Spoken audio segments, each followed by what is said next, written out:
This isn't just another political story. This is a rapid unraveling happening right in front of our eyes. In just the last 48 hours, Donald Trump's cognitive and physical decline has gone from concerning to downright alarming. It's not just random outbursts anymore. His mental state is visibly deteriorating, and it's happening faster than anyone expected. Why is this happening? How is it accelerating? What's the real reason behind this shift? Stick with me, because what's really going on here goes far beyond what you see on the surface. Look, we've seen signs of this for months now, but in the past 48 hours, the cracks have become unmissable. Donald Trump's health, both mentally and physically, isn't just slipping. It's falling apart. You've got state-controlled media like Fox News trying their best to paint a picture of strength, pumping out ridiculous claims about his high testosterone and how he's the picture of health. But here's the thing. Every time he speaks, every time he stumbles over his words or gets lost in his own thoughts, it's undeniable. This isn't just a slip-up. It's a pattern that suggests something much darker is at play. Why is nobody calling this out for what it is? And more importantly, how long before this becomes something we can't ignore? Let's break it down. Just yesterday, during a bizarre press conference, Trump couldn't even get basic facts straight. They were talking about milk, of all things, and suddenly Trump blurts out, "Like my cognitive exams? Do you mean like milk will help with my cognitive exams?" It's not just a slip of the tongue, it's the kind of thing you don't forget.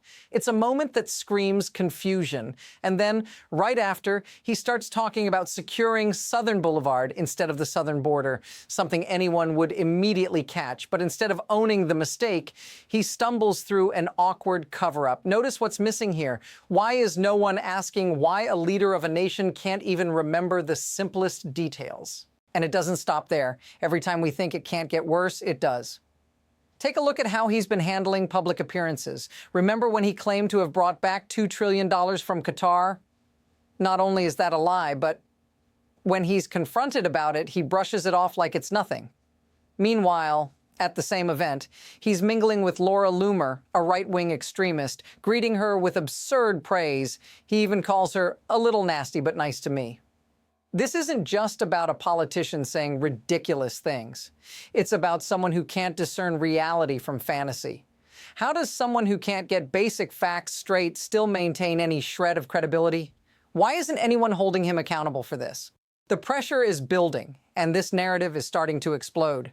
But wait, there's more. This is where things truly take a turn. Just in the last 48 hours, Trump did something completely bizarre. He accepted someone else's Nobel Peace Prize. Not only did he take it, but he acted like it was his to keep.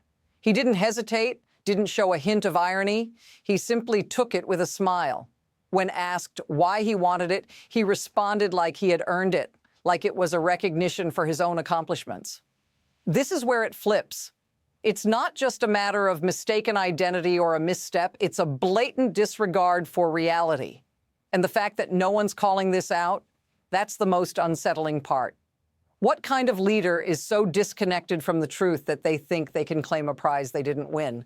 And why isn't anyone asking the tough questions? Now, here's where the chaos really starts to stack. In just one press event, Trump rambled about his tariff king status and how he could impose tariffs on countries like Germany and even Greenland. He casually tossed around threats to destroy economies like it was just part of his regular speech.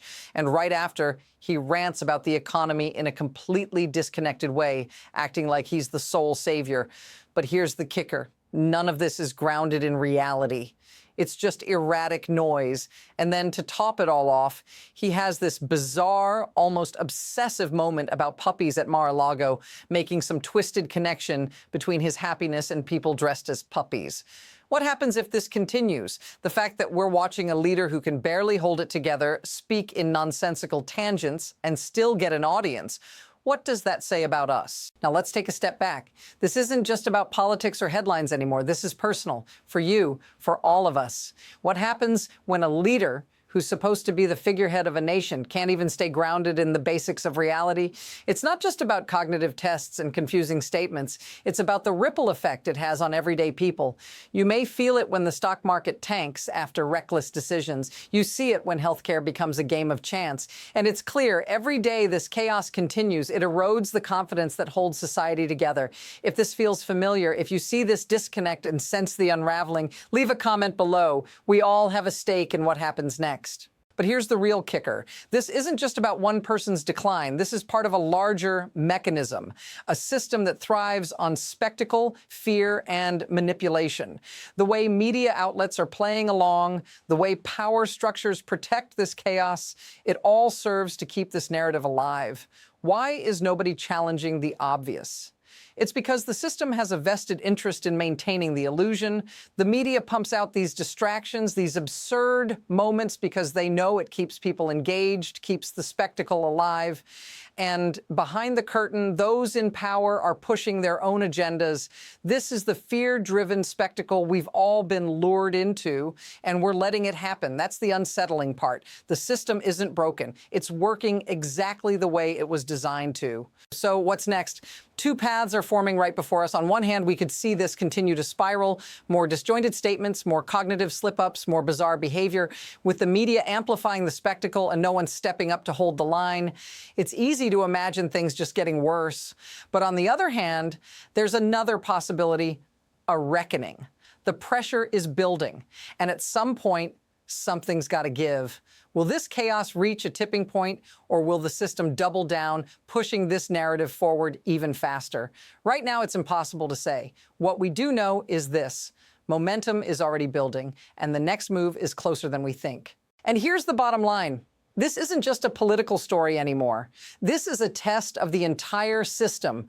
A leader who can't tell the difference between truth and fiction, who embraces chaos like a badge of honor, isn't just dangerous in the moment. It's a symptom of a deeper, systemic issue.